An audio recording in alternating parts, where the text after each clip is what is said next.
பொதுவாக மக்களுக்கு இருக்கிற ஒரு பிரச்சனை என்னன்னா, அவங்க வாழ்க்கையில் நடந்த நிறைய நல்ல விஷயங்கள் மறந்து போய் கெட்ட விஷயங்கள்லாம் ரொம்ப ஞாபகத்தில் இருக்கும். உங்களை பாராட்டினது கூட உங்களுக்கு மறந்துடும், ஆனால் உங்களை திட்டினது உங்களுக்கு நல்ல ஞாபகம் இருக்கும். சில காரியத்தை நினைவு கூர்ந்து நன்றி செலுத்த வேண்டும், இன்னொன்று சில காரியங்களை மறக்க கற்றுக்கொள்ள வேண்டும். நினைவு கூறுதலும் மறந்து போதலும். இரண்டு மனம் கேட்டேன், நினைத்து வாழ ஒன்று, மறந்து வாழ ஒன்று என்று பக்தன் பாடுகிறார். இந்த ரெண்டு திங்ஸை நம்ம புரிச்சுக்கிட்டோம்னா புது வருஷத்துக்கு போகும்போது அதை இன்னும் அழகா நம்மளால கொண்டாட முடியும், செலிப்ரேட் பண்ண முடியும். ஏற்கனவே நடந்த அற்புதங்கள் நம் மனதிலே ஞாபகமாய் இருந்து துதியாய் ஸ்தோத்திரமாய் அது இருந்துகிட்டே இருந்தாலே அடுத்த சவாலை, அடுத்த காரியத்தை பார்க்கும் பொழுது அதிலையும் நாம் ஒன்றை பார்ப்போம் என்கிற எண்ணம் நமக்குள்ளே வருக ஆரம்பிக்கும். இதற்கு முன்னாடி நடந்த ஒரு அற்புதத்துக்குள்ளேயே அடுத்ததாய் நடக்க போகிற அற்புதத்திற்கான சாவியை தேவன் வைத்திருக்கிறார். கரடியையும் சிங்கத்தையும் தாவீது ஜெயிக்கும் போதே அதற்குள்ளேயே கோலியாத்தை ஜெயிக்கக்கூடிய சாவியை தேவன் அதற்குள்ளே தான் வைத்திருந்தார். நான் பண்ணதுக்கு பலன் என்னிடம் இன்னும் வரவில்லையே, அதை யாரும் கண்டுகிட்ட மாதிரியே தெரியலையே, அதை யாரும் பெருசா நினைச்ச மாதிரியே தெரியலையே. நான் சொல்றேன், யாரும் பெருசா நினைக்க வேண்டியது இல்லை, நினைக்க வேண்டிய ஒருவர் இருக்கிறார். அவர் நினைவு கூர்ந்து அவர் அதை எண்ணி பார்த்து அதை வெளியே கொண்டு வருவார்.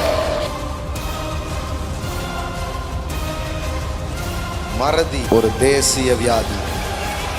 இப்ப யோசேப்பு கிட்ட நன்மை பெற்றவன் மறந்துட்டானா மறக்கலையா? எப்படி இருந்திருக்கும்? நாளைக்கு பாருடா என் செல்லம் வெயிலோட வரும் பாரு அப்படின்னு வெயிட் பண்ணிட்டே இருக்கிறான். ஸ்பீடா மியூசிக் போட்டுட்டு இருக்கான், டக்கடா டக்கடா டக்கடா டக்கடன். அப்புறம் அவன் மறந்து போனானே. ஆனா அவன் செஞ்ச நன்மையை தேவன் நினைவில் கொண்டு பார்வோனுக்கு ஒரு சொப்பனத்தை அனுப்பி அதை ஞாபகப்படுத்தினார். யாரோ சில பேர் உங்களை மறந்து போயிட்டாங்க, அதுக்காக கவலைப்படாதீங்க. கடவுள் உங்களை பார்த்து, உங்க கண்ணை பார்த்து சொல்றாரு, நீ என்னால் மறக்கப்படுவது இல்லை, நீ என் நினைவிலே இருக்கிறாய். தேவனுடைய தன்மை ஒன்று இருக்குது. அது என்ன தன்மைன்னா, உங்க வாழ்க்கையில சில வருத்தங்களை மறந்து போகிற மாதிரி காரியங்களை செய்கிற ஒரு தேவனாயவர். இந்த வருஷத்துல எத்தனையோ விஷயங்கள் நீங்க பண்ணி அதுக்கான பலனை ஒருவேளை மனிதர்கள் உங்களுக்கு செய்யாம போயிருந்திருந்தா கூட தேவாவியானவர் உங்களுக்கு இந்த வார்த்தையை அனுப்புகிறார். அவர் மறப்பதற்கு அநீதியுள்ளவர் அல்லவே, அவர் நினைவு கூர்ந்து சரியான நேரத்தில் அந்த அறுவடை உங்க வாழ்க்கையில கொடுக்கக்கூடியவராய் அவர் இருக்கிறார். ஒருவேளை நம்ம பண்ணக்கூடிய காரியம், நாம செய்யக்கூடிய ஒரு விஷயம் இங்க யாரும் பெருசா கவனிக்காத மாதிரி இருக்கலாம். ஆனா வேதவசனம் சொல்லுகிறது, அது தேவனுடைய சமூகத்தில் நினைப்பூட்டுதலாய் வந்தது என்று எழுதப்பட்டிருக்கிறது. மறவாமல் நினைவு கூறுகிற ஒரு தேவன் ஒருவர் இருக்கிறார். இந்த வருஷத்தை முடிக்கிறதுக்கு முன்னாடி சில விஷயத்தை கர்த்தர் உங்க நினைவிலிருந்து தூக்குவார். சில விஷயத்தை உங்க வாழ்க்கையில நினைக்கிற மாதிரி இரட்டத்தனையான நன்மைகளை செய்வார். மனாசே அண்ட் எப்ராயிம் உங்க வாழ்க்கையில நடக்கும். சிலது மறந்து போகுவதற்கும் சிலது நினைவு கூறப்படுவதற்கும் ஏற்றதாய் அது மாறுற மாதிரி ஒரு செயலை அவர் செய்கிறவராய் அவர் இருக்கிறார். ஆமென். இந்த வீக்கை வந்து தேங்க்ஸ் கிவிங் வீக் அப்படின்னு சொல்லிட்டு பொதுவாக எல்லா சபைகள்லையுமே பண்ணுறாங்க. ஏன்னா வருஷத்தின் ஒரு கடைசி வாரங்களில் வந்திருக்கிறதுனால தேவன் செஞ்ச நன்மைகளை நாம் கொஞ்சம் நினைத்து அவருக்கு நன்றி சொல்ல வேண்டும் அப்படிங்கிற ஒன்றுக்காக அது வச்சுருக்குறாங்க. அது ஒவ்வொரு நாளும் செய்யணும், ஆனாலும் அதுக்குன்னு ஒரு விசேஷமான நாள் வைத்து அதை செய்கிறதுக்கு வந்து பண்ணுறோம். இன்றைக்கி கூட அந்த மாதிரி நிறைய காரியங்களை சொல்லி தாம் தேவனுக்கு நன்றி செலுத்தினோம். ஸோ இது ஒரு மனப்பான்மை. எல்லாம் சொல்லுங்கள், நன்றி மனப்பான்மை. எல்லாம் சொல்லுங்கள், ஆட்டிடியூட்ஸ் ஆஃப் கிராட்டிடியூட். ஆமென். எல்லாம் சொல்லுங்கள், கிராட்டிடியூட். எப்போவுமே வந்து ஒரு நன்றி மனப்பான்மை அப்படிங்கிறது இந்த மனப்பான்மைகளில் ரொம்ப சிறந்த ஒரு விஷயம் ஒன்று இருக்குன்னா அதில் இந்த நன்றி மனப்பான்மை என்கிற ஒரு காரியம். பொதுவாக மக்களுக்கு இருக்கிற ஒரு பிரச்சனை என்னென்னா, அவங்க வாழ்க்கையில் நடந்த நிறைய நல்ல விஷயங்கள் மறந்து போய் கெட்ட விஷயங்கள்லாம் ரொம்ப ஞாபகத்தில் இருக்கும். உங்களை பாராட்டினது கூட உங்களுக்கு மறந்துடும், ஆனால் உங்களை திட்டினது உங்களுக்கு நல்ல ஞாபகம் இருக்கும். இந்த மாதிரி ஒரு நாள் மழை பெஞ்சிட்டு இருக்கும்போது என்னை திட்டினீங்களா அப்படிம்பாங்க. எல்லாம் ஞாபகம் வரும். இந்த கலர் சட்டை போட்டிருந்தீங்க அப்படின்பாங்க. ஆமாம், இந்த வார்த்தையெல்லாம் யூஸ் பண்ணி என்ன திட்டினீங்க அப்படின்னு சொல்லுவாங்க. ஒரு புதிய வருஷத்துக்குள்ளே போகிறதுக்கு முன்னாடி நம்ம துருத்தி இருக்குது பார்த்தீங்களா, நம்ம வாழ்க்கை, நம்முடைய உள்ளம், இதில் கொஞ்சம் பழசு கிளசு இருந்துன்னா கொஞ்சம் தூக்கி தூர ஊற்றிட்டோம்னா கொஞ்சம் நியூவாக சில விஷயத்தை ரிசீவ் பண்ணுறதுக்கு ரொம்ப வசதியாக இருக்கும். ஆமாம், ஸோ அதுக்கு சில ப்ரிப்பரேஷன்ஸ் நம்ம பண்ணுறது ரொம்ப நல்லது. அதே நேரத்தில் 2 காரியம் நம்ம செய்யணும் எப்போவுமே. ஒன்று, சில காரியத்தை நினைவு கூர்ந்து நன்றி செலுத்த வேண்டும். இன்னொன்று, சில காரியங்களை மறக்க கற்றுக்கொள்ள வேண்டும். எல்லாம் சொல்லுங்கள், நினைவு கூறுதலும் மறந்து போதலும். ஆமென். இந்த 2 திங்ஸை நம்ம புரிச்சுக்கிட்டோன்னா புது வருஷத்துக்கு போகும்போது அதை இன்னும் அழகாக நம்மளால் கொண்டாட முடியும், செலிப்ரேட் பண்ண முடியும். ஆமென். 2 மனம் கேட்டேன். ஒன்று என்னத்துக்கு? நினைத்து வாழ ஒன்று, மறந்து வாழ ஒன்று என்று பக்தன் பாடுகிறார். பாருங்க, கல்லறியா நமக்கு வருது. நான் பாருங்க, சில பேருக்கு இப்போ நான் பைபிள்லேருந்து சொன்னால் புரியுது, சிலருக்கு இப்படி சொன்னால் புரியுது. இவ்வளோ நேரம் சிரிக்காதவங்க கூட இப்போ சிரிக்கிறீங்க. அதனால தான் நான் 2ம் தெரிஞ்சு வச்சு பேசுகிறேன். எனக்கு 2 வேர்ஷனும் தெரியும். அதனால் உங்களுக்கான வேர்ஷனை நீங்கள் எடுத்துக்கோங்க. இது வேற ஒருத்தங்களுக்காக அது நான் சொல்கிறேன், அவங்க அதை எடுத்துப்பாங்க. ஓஹோ அப்படின்னு அவங்களுக்கு புரிஞ்சிடும். ஓகே, சரி. ஒன்று வந்து நினைக்கிறது, இன்னொன்று மறக்கிறது. எல்லாம் சொல்லுங்கள், நினைக்கிறது, இன்னொன்று என்னது? மறக்கிறது. கடவுள் வந்து இந்த 2 ஆற்றலையும் நமக்கு தர்றார். ஒன்று நினைக்கிறத, இன்னொன்று மறக்கணும். வாழ்க்கையில் சில விஷயத்தை நினைவு கூர்ந்து கொண்டே இருக்கணும். சில விஷயம் என்ன பண்ணப்படணும்? மறக்கப்பட வேண்டியது அவசியம். அப்போது இந்த 2ஐயுமே புரிஞ்சுக்கிட்டோன்னா நாம் ஒரு புதிய ஆரம்பத்திற்கு நாம் தயாராகி விடுவோம். இந்த மறப்பது அப்படிங்கிறதுக்கு இன்னொரு பேர் சொல்லலாம், மன்னித்தல். எல்லாம் சொல்லுங்கள், மன்னித்தல். ஃபர்கட் அப்படிங்கிறத இன்னொரு விதத்துலையும் சொல்லலாம், ஃபர்கிவ். எல்லாம் சொல்லுங்கள், ஃபர்கிவ். மறந்தல் அல்லது மன்னித்தல், இது 2ஐயுமே ஒன்றாவே நான் பார்க்குறேன். நல்லா கவனிங்க. இந்த மன்னித்தல்ங்கிறது நீங்கள் இன்னொருத்தருக்கு செய்கிற ஒரு காரியம் அப்படின்னு நினச்சிக்காதீங்க. மன்னித்தல் என்பது நிறைய நேரம் உங்களுக்கே நீங்கள் கொடுத்து கொள்கிற விடுதலையாக இருக்கிறது. எப்படின்னா, ஒருத்தன் வந்து ரொம்ப தூரம் ரொம்ப நேரம் ஓடிக்கிட்டே இருக்கிறான், ஆனால் பார்த்தா அதே இடத்துல தான் இருக்கிறான். என்னடான்னா, பின்னாடி ஒரு கயிறு கட்டியிருக்கு, ஒரு மரத்தோடு அட்டாச் பண்ணி. ஓடினது என்னமோ உண்மைதான், ஆனால் அங்கேயே தான் நிற்கிறான். ஏன்னா ஒரு கயிறு கட்டப்பட்டிருக்கு. ஸோ இந்த மன்னியாத மனநிலை என்பது உங்களை அங்கேயே வச்சுருக்கோம். கொஞ்சம் அப்படியே கட் பண்ணிட்டீங்கன்னா நீங்கள் உங்கள் லக்கை நோக்கி ஓட ஆரம்பிச்சிருவீங்க, உங்கள் பயணத்தை நோக்கி நீங்கள் போக ஆரம்பிச்சிருவீங்க. ஆமென். எல்லாம் சொல்லுங்கள், ஃபர்கிவ். சர்டன் திங்ஸ் நம்ம வந்து மன்னிக்கணும், மறக்கணும். சில விஷயத்தை நாம் நினைவு கூற வேண்டியது அவசியமாக இருக்கிறது. இது 2ஐயும் குறித்தும் வேதாகமம் பேசுது. நான் ஒவ்வொரு வருஷமும் இந்த வருஷ இறுதியில் வரும்போது இந்த காரியத்தை கொஞ்சம் மக்களுக்கு சொல்கிறது வழக்கம். ஸோ இன்றைக்கும் அதே இதில் தான் நான் உங்களோட இதை ஷேர் பண்ண விரும்புகிறேன். சரி, இந்த 106 வச்சிங்க இல்லையா, எடுத்தீங்களா? அதில் பாருங்கள், 7லேருந்து பாருங்கள். எங்கள் பிதாக்கள் எகிப்திலே உம்முடைய அதிசயங்களை உணராமலும் உம்முடைய கிருபையின் திரட்சியை நினையாமலும் போய். எல்லாம் சொல்லுங்கள், நினையாமலும் போய். ஆமாம், நினையாமலும் போய். என்ன போட்டுக்கு? they did not remember the abundance of your mercy. அவங்க அதை நினைக்கல அப்படின்னு சொல்கிறாரு. சிவந்த சமுத்திர ஓரத்திலே கலகம் பண்ணினார்கள், ஆனாலும் அவர் தமது வல்லமையை வெளிப்படுத்தும்படி தம்முடைய நாமத்தின் நிமித்தம் அவர்களை ரட்சித்தார். எல்லாம் சொல்லுங்க, மறந்தாலும் ரட்சித்தார். எப்படி இருக்கு பாருங்க. That is God's nature. இவங்க மறந்துட்டாங்களாம், இவங்க அவர் கிருபையை நினைக்கலையா, ஆனாலும் அவர் ரட்சித்தாராம். எஸ், இதான் கடவுளுங்க. நீங்கள் எப்படி இருக்கிறீங்களோ அப்படியே அவர் இல்லை. நீங்கள் எப்படி வேணாலும் இருந்தாலும் அவர் அவராகவே இருக்கிறார். நான் கர்த்தர், நான் மாறாதவர். நீ நன்றி இல்லாமல் இருக்கிறதுனால, நீ மறந்துடுறதுனால நான் கிருபை செய்யாமல் இருக்கிறது இல்லை, நான் ரட்சிக்காமல் இருக்கிறதே இல்லை. அவர் செஞ்சுட்டே தான் இருக்கிறார். பாருங்க, இப்படிப்பட்ட ஒரு கர்த்தரை நிறைய பேர் பார்க்கல. நிறைய பேர் எப்படி சொல்லியிருப்பாங்கன்னா, நீ விட்டுட்டனா அவர் உன்னையும் விட்டுட்டு போயிடுவார். உனக்கே இப்படி இருந்தா அவருக்கு எப்படி இருக்கும் அப்படின்னு வேற மாதிரி ஒரு கடவுளை காமிச்சு விட்டாங்க. அவருடைய கிருபையின் திரட்சி, அவருடைய அன்பினுடைய பெருக்கம் ரொம்ப பெருசுங்க. அதை நம்ம பார்க்கல. அது அந்த வெளிப்பாடே நிறைய பேருக்கு வராமல் போயிடுச்சு. பாருங்க, ஒரு குழந்தைய நீங்கள் வளர்க்குறீங்க, ஒரு சின்ன பிள்ளை, உங்களுக்கு ஒரு குழந்தை இருக்குது, நீங்கள் வளர்க்குறீங்க, 2 குழந்தைங்க இருக்குது, வளர்க்குறீங்க. இப்போ எனக்கு 2 பிள்ளைங்க இருக்கிறாங்க. நான் அவங்களுக்கு சின்ன வயசுலேருந்து எத்தனையோ விஷயங்கள் பண்ணியிருக்கிறேன்.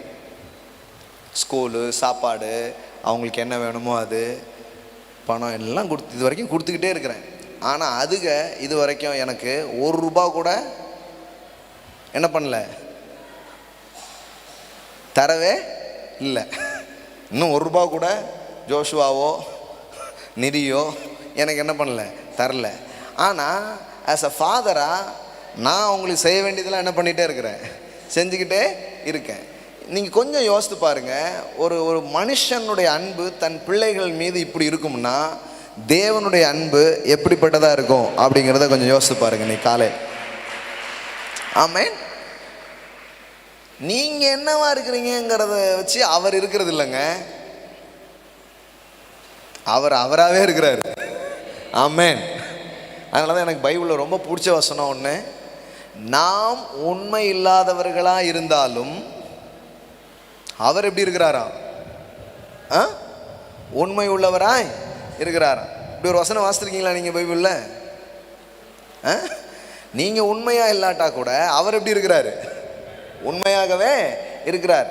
ஆனால் நம்ம எப்படிப்பட்ட கடவுளை பார்க்குறோம் அப்படின்னா, நீ எப்படி இருக்கிறியோ அப்படிதான் அவர் அப்படின்ட்டாங்க. உன்னை வச்சுதாயா அவரு, நீ இப்படின்னா அவர் இப்படின்றார் அப்படின்ட்டாங்க. நீ ஒரு வெட்டு வெட்டினா அவர் எத்தனை வெட்டினாலும் வெட்டுவார் அப்படின்ற.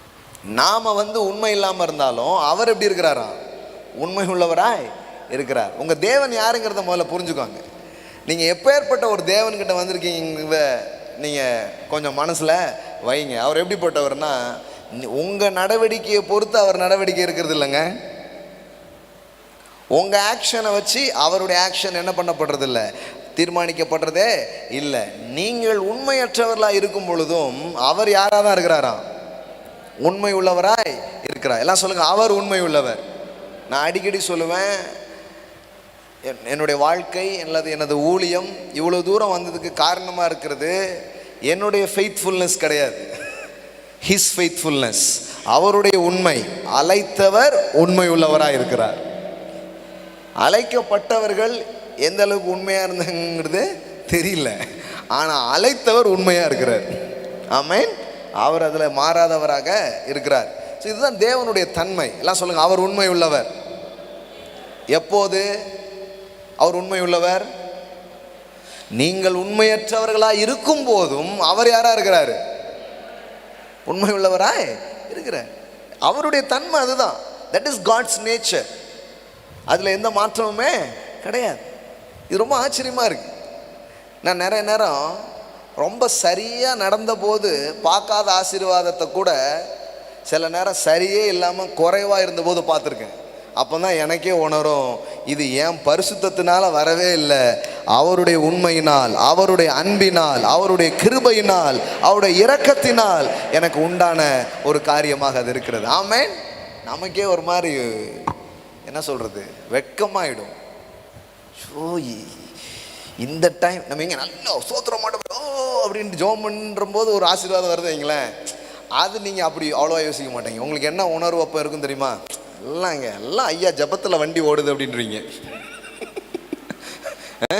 இப்போ சிலர் சொல்கிறாங்க இல்லையா, எங்கள் சபை எப்படி நிற்கி, எங்கள் சபை எப்படி வளர்ந்ததுன்னா எங்கள் முழங்காலில் தான் வளர்ந்துச்சு அப்படிங்கிறாங்க. ஆனால் எங்கள் சபை அப்படி வளரல. எங்கள் சபை அவரது உண்மையினால, அவருடைய கிருபையினால, அவருடைய தயவினால அது வளர்ந்தது. உம்முடைய காருண்யம் எங்களை பெரியவர்களாக்கிற்று. ஆமென். அதுதான் ஃபவுண்டேஷனாக இருக்குது, அதுதான் அஸ்திபாரமாக இருக்குது. கிறிஸ்தவங்களுக்கு இது தெரியல பாருங்க. நீ ஒரு நாள் ஜெபம் பண்ணலைன்னா கூட சாத்தான் வீட்டுக்குள்ளே வந்துடுவான். அப்போ இவங்க பாதுகாப்பு எதில் இருக்கு? இவங்களுடைய ஜெபத்தில். இப்போ ஜெபம் பண்ண வேண்டாம்னு நான் சொல்லவே இல்லை, ஆனால் அதை உங்கள் அஸ்திபாரமான நம்பிக்கையாக மாற்றாதீங்க. உங்கள் அஸ்திபார நம்பிக்கை என்னென்னா, ஏன் கிரியையை வச்சு இல்லை, அவருடைய உண்மை. ஆமென். எல்லாம் சொல்லுங்கள், அவருடைய உண்மை. ஆமென். அதுதான் ரொம்ப முக்கியமாக இருக்குது பாருங்க. ஓகே, இப்போ கவனிங்க. சங்கீதம் 106, சங்கீதம் 106. அவங்க நினையாமல் போனாங்க, ஆனால் கூட அவர் என்ன பண்ணுறாரு? ஆனாலும் அவர் தமது வல்லமையை, எல்லாம் சொல்லுங்கள், ஆனாலும். அதான் ரொம்ப முக்கியம். ஆனாலும்னா என்ன? நீங்கள் என்ன ஆனாலும் அவர் அவராகவே இருக்கிறார். ஆனாலும் அவர் தமது வல்லமையை வெளிப்படுத்தும்படி தம்முடைய நாமத்தின் நிமித்தம் அவர்களை ரட்சித்தார். அவர் சிவந்த சமுத்திரத்தை அதட்டினார், அது வற்றி போயிற்று. வெற்றாந்தரையில் நடக்கிறது போல அவர்களை ஆழங்களில் நடந்து போக பண்ணினார். என்ன மாதிரி ஒரு இமேஜினேஷன் பாருங்க. கொஞ்ச நேரத்துக்கு முன்னாடி அது பெரிய கடல், கடக்கவே முடியாத பெரிய கடல் கொஞ்ச நேரத்துக்கு முன்னாடி. ஆனால் இப்போ அது அவர்களுக்கு வெட்டாம் தரையாய் மாறினது. ஆமென். சொல்லட்டுமா? இந்த வருஷத்தில் எத்தனையோ விஷயங்கள் நமக்கு அப்படி இருந்திருக்கு. இதை எப்படி கடப்போம் அப்படின்னோம், ஆனால் சாதாரணமாக போகிற மாதிரி ஆண்டவர் எத்தனையோ காரியங்களை கடக்கும்படியாக அவர் வைத்திருக்கிறார். ஆமென். வெட்டாந்தரையில் நடக்கிற மாதிரி என்ன பண்ணிட்டார். ஸோ தேவன் எவ்வளோ நல்லவர் பாருங்க. 10, பகஞ்சன் கைக்கு அவர்களை விலக்கி ரட்சித்து சத்துருவின் கைக்கு அவர்களை விலக்கி மீட்டார். அவர்கள் சத்துருக்களை தண்ணீர்கள் மூடிக்கொண்டது, அவர்களில் ஒருவனும் மீந்திருக்கவில்லை. அவளுடைய எல்லா எதிரிகளும் என்ன பண்ணப்படுறாங்க? சங்கரிக்கப்பட்டார்கள். அப்பொழுது அவர்கள் அவருடைய வார்த்தையை விசுவாசித்து அவருடைய துதியை பாடினார்கள். இப்போ எல்லாரும் ஸ்தோத்திர கூட்டம். ஸ்தோத்திரம் ஆண்டவரே, ஸ்தோத்திரம் ஆண்டவரே, ஹல்லேலூயா ஆண்டவரே, செங்கடலை பிளந்தவரே, யோர்தானை பிளந்தவரே, எகிப்தியனை அழித்தவரே, ஸ்தோத்திரம், ஹல்லேலூயா, பிரைஸ் காட்னு வர்ஷிப்லாம் சமத்தியாபம் போயிட்டு இருக்கு. இப்போ பாருங்க.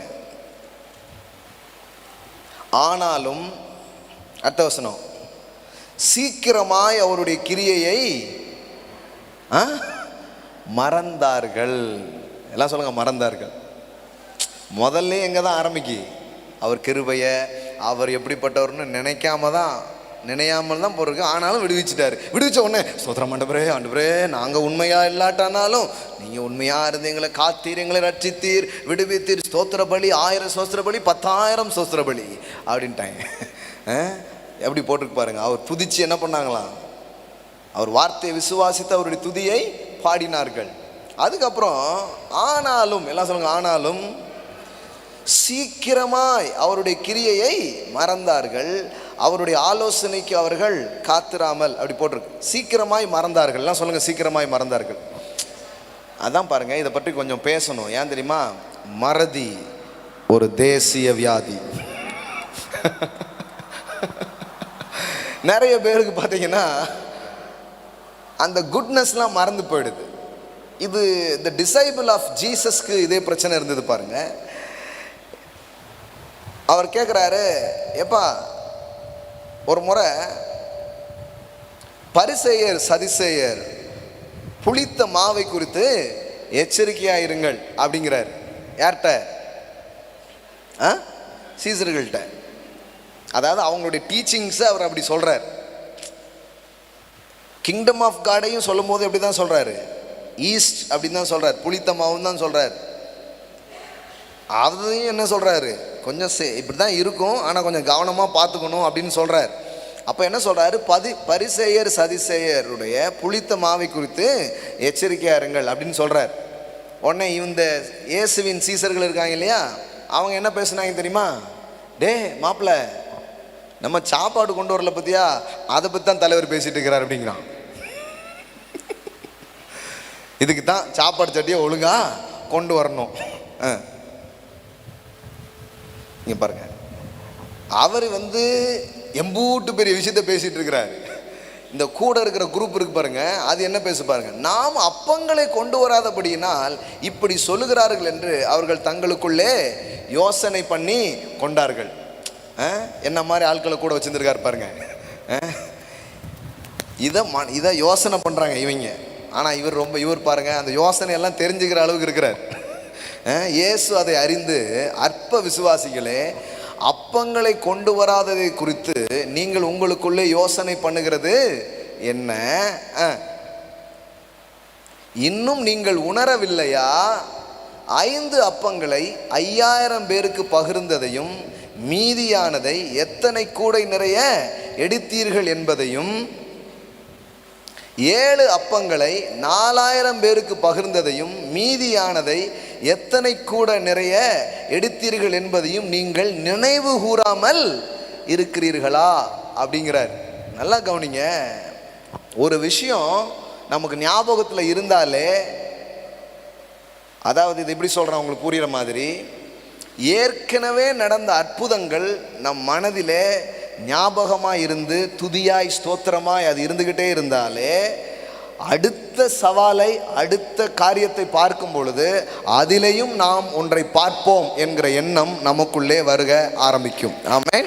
அதான் அதில் இருக்கிற விஷயம். பாரு, இவங்க சாப்பாடு கொண்டு வரலையேன்னு சொல்லிட்டு இருக்கிற போது அவர் சொல்கிறாரு, எப்பா உங்களுக்கு ஏதாவது கொஞ்சம் ஞாபகம் இருக்கா? சாப்பாடா பிரச்சனை, சோறு இல்லாததா பிரச்சனை, என்னெல்லாம் நான் பண்ணேன்னு நடந்த அற்புதத்தை எடுத்து அவர்களுக்கு ஞாபகப்படுத்துகிறார். நடந்த சில விஷயத்தை அவங்களுக்கு ஞாபகத்துக்கு கொண்டு வருகிறார். ஏன் அப்படி கொண்டு வராரு? ஏன் அப்படி அவங்க நினைவுகளுக்கு அவர் கொண்டு வராரு அப்படின்னா, எப்போவுமே ஒன்று தெரிஞ்சுக்கோங்க, இதற்கு முன்னாடி நடந்த ஒரு அற்புதத்துக்குள்ளேயே அடுத்ததாய் நடக்க போகிற அற்புதத்திற்கான சாவியை தேவன் வைத்திருக்கிறார். கொஞ்சம் பேர் புரியல, இன்னும் புரியுற மாதிரி சொல்கிறேன் பாருங்க. கரடியையும் சிங்கத்தையும் தாவீது ஜெயிக்கும் போதே அதற்குள்ளேயே கோலியாத்தை ஜெயிக்கக்கூடிய சாவியை தேவன் அதற்குள்ளே தான் வைத்திருந்தார். அதனால தான் தாவீது கோலியாத்து முன்னாடி நிற்கும் போது இந்த 2ஐயும் அவன் ரிமைண்ட் பண்ணி பார்க்குறான். இந்த 2ஐயும் அவன் யோசித்து பார்க்குறான். என்ன யோசித்து பார்க்குறான் அப்படின்னா, சிங்கத்தின் கைக்கும் கரடின் கைக்கும் என்னை தப்புவித்தவர் இந்த பெலிஸ்தேனி என் கையில் என்ன பண்ணுவார்? ஒப்பு கொடுப்பார் அப்படின்னு சொல்றான். அப்போ கடந்த காலத்தில் நடந்த அற்புதங்களை அல்லது கடந்த காலத்தில் நடந்து வந்த பாதைகளின் நன்மைகளை நினைவு கூறுகிற மக்களால் புதிய சவால்களை வெற்றி கொள்ள முடியும். புதிய பிரச்சனையிலையும் அற்புதங்களையும் மாற்றங்களையும் அவர்களால் பார்க்க முடியும் என்பதான் காரியமாக இருக்கிறது. ஆமென். ஆனால் நிறைய நேரத்தில் இந்த மறதி ஒரு பிரச்சனையாக இருக்குது நிறைய பேருக்கு. இது ஆண்டவருக்கு நல்லா தெரியுது பாருங்க. நமக்கு இந்த மறக்கிற பழக்கம் இருக்குங்கிறது அவருக்கு தெரியுது. ஆமாம், அதனால தான் பழைய ஏற்பாட்டில் இதை ரொம்ப சொல்கிறார். மறவாமல் அப்படிலாம் நிறைய சொல்கிறாரு.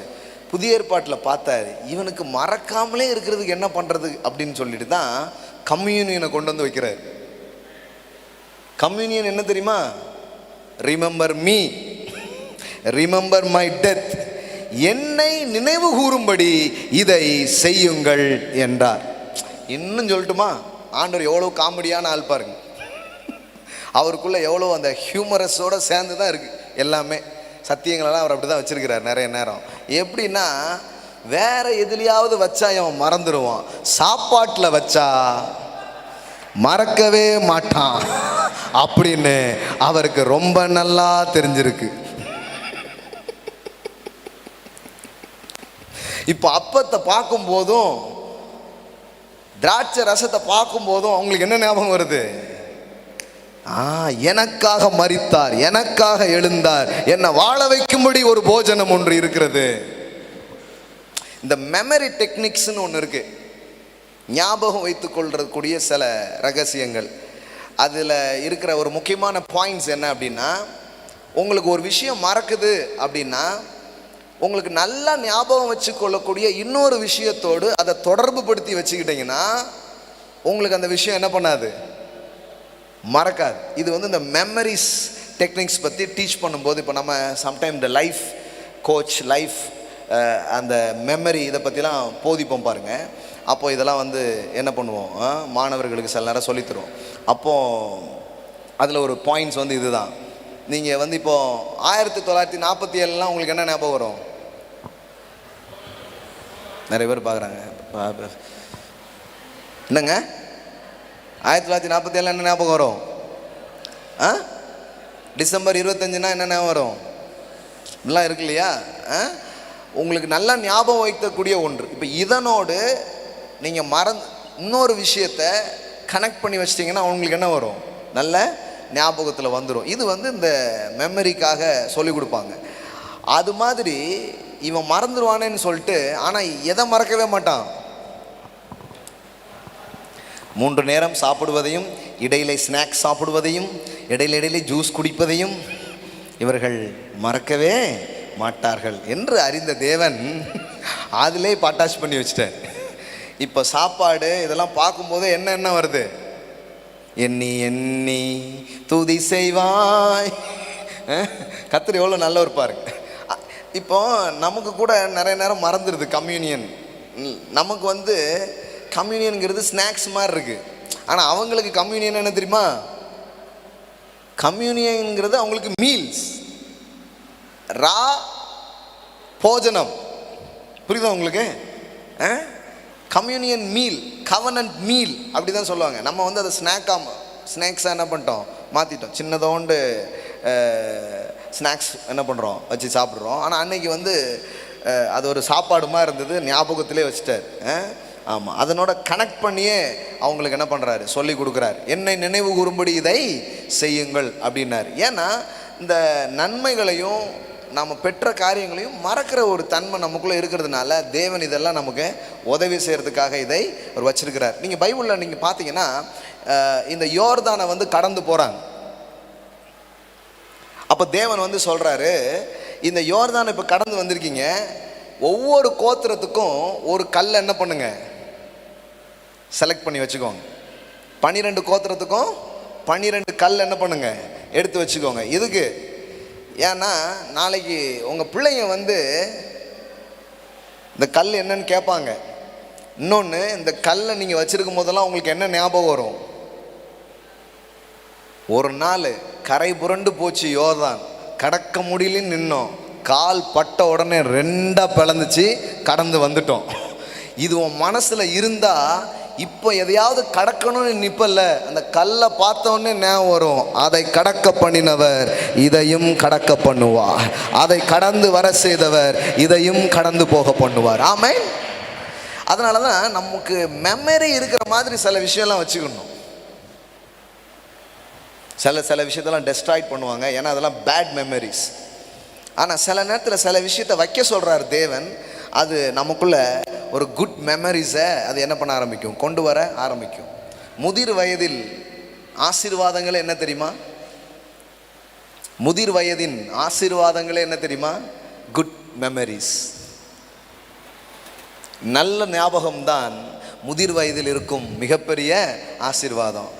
வாழ்க்கையினுடைய கடைசி டைமில் வந்து நிற்கும் போது திரும்பி பார்க்கும் பொழுது நிறைய நல்ல ஞாபகங்களால் நிறைஞ்சிருந்தா அது மாதிரி ஆசீர்வதிக்கப்பட்ட வாழ்க்கை வேற எதுவுமே கிடையாது. தேவன் அவைகளால் உங்கள் வாழ்க்கையை அவர் நிரப்ப அவர் விரும்புகிறார். ஆமென். எல்லாம் சொல்லுங்க குட் மெமரிஸ். எல்லாம் சொல்லுங்க நல்ல ஞாபகங்கள். ஆமென். பாருங்க யோசுவா 4:5 அது வருது பாருங்க. அவர்களை நோக்கி, நீங்கள் யோர்தானின் மத்தியில் உங்கள் தேவனாகிய கர்த்தரின் பெட்டிக்கு முன்பாக கடந்து போய் உங்களுக்குள்ளே ஒரு அடையாளமாக இருக்கும்படி இஸ்ரவேல் புத்தருடைய கோத்திரங்களின் லக்கத்திற்கு சரியாக உங்களில் ஒவ்வொருவன் ஒவ்வொரு கல்லை தன் தோளில் எடுத்துக்கொண்டு போங்கள். நாளை இந்த கற்கள் ஏதென்று உங்கள் பிள்ளைகள் உங்களை கேட்கும் போது, கடவுள் பாருங்க உங்களை குறித்து மட்டும் அக்கறையா இல்லை, உங்கள் பிள்ளைகளை குறித்து அக்கறையா இருக்கிறார். ஆமென். ஏன்னா அதுக்கும் சொல்லி கொடுப்பா. கடவுள் வந்து கடக்க முடியாததை கடக்க வைக்கிறவர். ஆமென். நீ கடக்க முடியலன்னு கலங்கி நிற்கிற யோர்தானா இருந்தாலும் அதை கடக்க வைப்பார். இது உன் பிள்ளைகளுக்கும் போட்டோம் அப்படிங்கிறார். நீங்கள் கர்த்தருடைய உடன்படிக்கை பெட்டிக்கு முன்பாக யோர்தானின் தண்ணீர் பிரிந்து போனதினால் அவைகள் வைக்கப்பட்டிருக்கிறது. யோர்தானை கடந்து போகிற போது யோர்தானின் தண்ணீர் பிரிந்து போயிற்று. ஆகையால் இந்த கற்கள் இஸ்ரவேல் புத்திரருக்கு என்றைக்கும் நினைப்பூட்டும் அடையாளம் என்று சொல்லுங்கள் என்றார். எல்லாம் சொல்லுங்க, நினைப்பூட்டும் அடையாளம். ஆமென். இப்போ இயேசுவின் கையில் ஒரு தழும்பு இருக்குதான், அதனால தான் அவருடைய தழும்புகளால் நீங்கள் குணம். நான் சொல்லட்டுமா, அது நினைப்பூட்டும் அடையாளம். அதை பார்க்கும் போதெல்லாம் உங்களுக்கு தெரியுது, அவருடைய தழும்புகளால் நான் சுகம் ஆனேன். ஆமென். கடவுள் இந்த ஞாபகம் வச்சுக்கிறதுக்கு ஹெல்ப் பண்றாரு. கல்லை வச்சுக்கோங்கிறாரு, ஏன் சொல்ல வச்சுக்கோங்கிறாரு, சிலுவையில் என்ன நடந்ததுன்னு கொஞ்சம் பாரு அப்படிங்கிறாரு. இதெல்லாம் நமக்கு ரிமைண்ட் பண்ணும் பொழுது, நினச்சி பார்க்கும்போது நன்றியும் ஸ்தோத்திரமும் நமக்கு வர ஆரம்பிச்சிடும். ஆமென். நான் சொல்கிறேன், இந்த வருஷம் எப்படியோ போயிருந்துருக்கோம் எத்தனையோ பேருக்கு. ஆனால் நாம் யோசித்து பார்த்தா கர்த்தர் எத்தனையோ காரியங்களில் நம்முடைய வாழ்க்கையில் அவர் நன்மைகளை செய்திருக்கிறார். ஆமென். ஹல்லேலூயா. அதெல்லாம் கொஞ்சம் ஞாபகம் வச்சுக்கலாம். இதுக்கு முன்னாடி சில நன்மைகளெல்லாம் நம்ம வாழ்க்கையில் பார்த்துருப்போம், அதையும் நாம் கொஞ்சம் சேகரித்து வச்சுக்கணும் எப்போவுமே. அந்த மாதிரி விஷயங்கள்லாம் கொஞ்சம் மைண்டில் வச்சுக்கணும். வேறு கெட்ட கெட்ட விஷயத்தை வச்சுக்கிறதுக்கு பதிலாக இதை மனசில் வச்சுக்கிட்டாலே சொல்கிறாரு பாருங்க, 5 அப்பத்தை எத்தனை பேருக்கு கொடுத்தீங்க, 4 இது இருந்தபோது அது எத்தனை பேருக்கு கொடுத்தீங்க, அதெல்லாம் நீங்கள் நினைக்கலையான்னு கேட்குறாரு. அப்படின்னா என்ன அர்த்தம், இதெல்லாம் உனக்கு ஞாபகத்தில் இருக்கும் பொழுது இப்போ முன்னாடி எது நின்னாலும், இப்போ நமக்கு முன்னாடி ஏதோ ஒரு சவால் இருக்குதா இல்லையா? எத்தனை பேருக்கு சில சேலஞ்சஸ் இப்போ கூட என் முன்னாடி இருக்குதுங்கிறீங்க. அப்படி இல்லாத ஆட்கள் மட்டும் முடிஞ்சவுடனே வாங்க, உங்கள் கூட ஒரு ஃபோட்டோ எடுத்துக்கிறேன். இவருக்கு எந்த பிரச்சனையும் இல்லையா அப்படின்னு சொல்லிட்டு நான் ஃபேஸ்புக்கிலலாம் போட்டு விட்றேன். நான் எத்தனை பேருக்கு இருக்குது இப்போவுமே ஒரு சவால் உங்கள் முன்னாடி? அப்போ நான் சொல்லட்டுமா, இப்போ உங்கள் முன்னாடி இருக்கல ஒரு சேலஞ்சு, அதுக்கு பதில் இதுக்கு முன்னாடியே நீங்கள் கடந்து வந்தீங்களே அதுக்குள்ளேயே தேவன் வச்சிருக்கிறார். அதுக்குள்ளே தேவன் வச்சிருக்கிறார். அதுலேயே அந்த சாவி என்ன பண்ணிட்டாரு, உள்ள வச்சிருக்கிறார். அதனால தான் நிறைய விஷயத்த அந்த யோர்தானில் கடந்து போன போது அந்த கல்லை எடுத்து வச்சிரு, இப்படிலாம் கடவுள் சொல்றதுனுடைய நோக்கம். இன்னும் பாருங்க, பழைய ஏற்பாட்டில் கடவுள் என்னெல்லாம் பண்ணிடுறாரு பாருங்க. இந்த விருத்த சேதனம் பண்ண சொல்றாரு. ஒவ்வொரு ஆண் பிள்ளைக்கும் என்ன பண்ண சொல்றாரு, விருத்த சேதனம் 8வது நாளில் பண்ண சொல்றாரு. ஒரு ஆண் பிள்ளையினுடைய அந்த பிறப்பு உறுப்பினுடைய நுனி தோலை நீக்குவது தான் விருத்த சேதனம். அப்படி செய்கிறாங்க. ஏன்னா அவனுக்கு தெரியணும், ஐ எம் அ கவனன்ட் மேன் அப்படிங்கிறது. நான் ஒரு உடன்படிக்கையின் மனிதன் என்பது எனக்கு தெரியணும். ஞாபகங்கள் எல்லாம் சொல்லுங்க, ஞாபகங்கள். எல்லா இஸ்ரவேலுக்கும் அப்படி பண்ணியிருந்தாங்க. ஆனால் யாருக்கும் அது ஞாபகமே இல்லை. தாவீதுக்கு மட்டும்தான் ஞாபகம் இருக்கு, ஐ எம் அ கவனன்ட் மேன். ஏன்னா கோலியாத்தை பார்த்து சொல்றான், நீ விருத்த சேதனம் இல்லாதவன் அப்படி சொல்றான் கோலியாத்தை பார்த்து. அப்பனா என்ன அர்த்தம், நான் யாரு, நான் விருத்த சேதனம் பண்ணப்பட்டவன். I am a covenant man. தேவன் என் கூட இருக்கிறார். எனக்கு சின்ன வயசுலேருந்தே ஞாபகம் இருக்கு, மறக்கவே இல்லை. ஒவ்வொரு முறையும் எனக்கு ஞாபகம் இருக்கு. பாருங்க, இப்படி ஞாபகத்திற்காகவே சில அடையாளங்களை கடவுள் என்ன பண்ணார், அவங்களுக்கு அன்னைக்கு கொடுத்தார். ஏன்னா தேவன் நாம் சில காரியத்தை மறவாமல் மனதில் வைத்து நினைக்கணும்னு அவர் விரும்புகிறார். அப்படி நினைக்கும் போது நான் சொல்கிறேன், அந்த நினைவு கூறுதலே ஒரு ஆசீர்வாதத்தை உங்கள் வாழ்க்கையில் கொண்டு வர ஆரம்பிக்கும். ஒரு ஆசீர்வாதத்தை உங்கள் வாழ்க்கையில் திறக்கிற ஆரம்பிக்கும். ஒரு நன்மையை உங்கள் வாழ்க்கையில் திறக்க ஆரம்பிக்கும். அதுதான் ரொம்ப முக்கியம். அதனால தான் தாவீது தனக்குள்ளே பேசிக்கொள்கிறான். சங்கீதம் 103, Psalm 193, 2வது வசனம், என் ஆத்துமாவே கர்த்தரை ஸ்தோத்திரி, அவர் செய்த சகல உபகாரணங்களை மறவாதே. எல்லாம் சொல்லுங்க, மறவாதே. சொல்லுங்க, மறவாதே. ஸோ அவன் ஹார்ட்டை பார்த்து, அவன் இருதயத்தை பார்த்து ஒரு விஷயத்தை பேசுகிறான். என்ன பேசுகிறான், என் ஆத்துமாவே, ஏ டேவிட் கேட்குறியா, ஆடு மேய்ச்சிட்டு இருந்தடா, உன்னை அரசனாக்கி இருக்கிறாரு, இதை மறவாதே, இதை மறவாதே. இதை மறவாதே. ஆமென். சாணி அள்ளிக்கிட்டு இருந்த உன்னை சக்கரவர்த்தி ஆக்கி இருக்கிறாரு, இதை மறவாதே. நாடோடியா இருந்த இப்ப நாட்டையே ஆண்டுகிட்டு இருக்க, இதை மறவாதே, இதை மறவாதே. ஆமென். எல்லாம் சொல்லுங்க, என் ஆத்துமாவே. சொல்லுங்க, என் ஆத்துமாவே. ஏன்னா நமக்கு இது கடைசி கால அடையாளம்னு நிறைய சொல்றாங்க இல்லையா?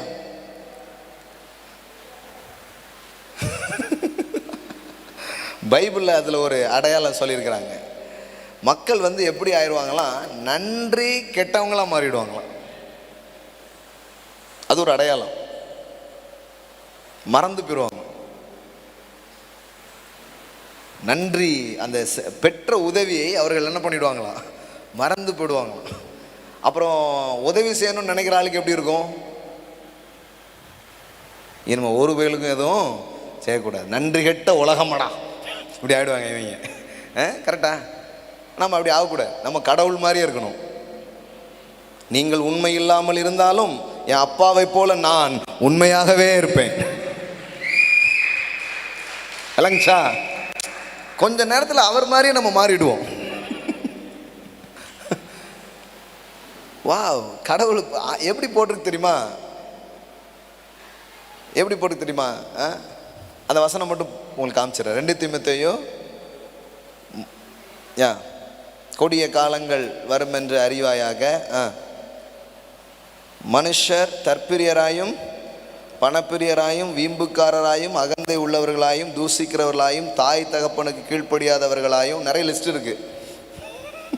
அதில் ஒன்று என்னது, நன்றி அறியாதவர்களாயும் என்ன பண்ணுவாங்களாம், இருப்பாங்களாம். அந்த மாதிரி ஆயிடுது. அந்த மாதிரி ஒரு பாதிப்புக்குள்ள மக்கள் வாழுகிறார்கள். அதில் ஒரு பாயிண்ட்ஸ் என்னன்னா, நன்றி கெட்ட தன்மை உள்ளவர்களாய் இருக்கிறார்கள்.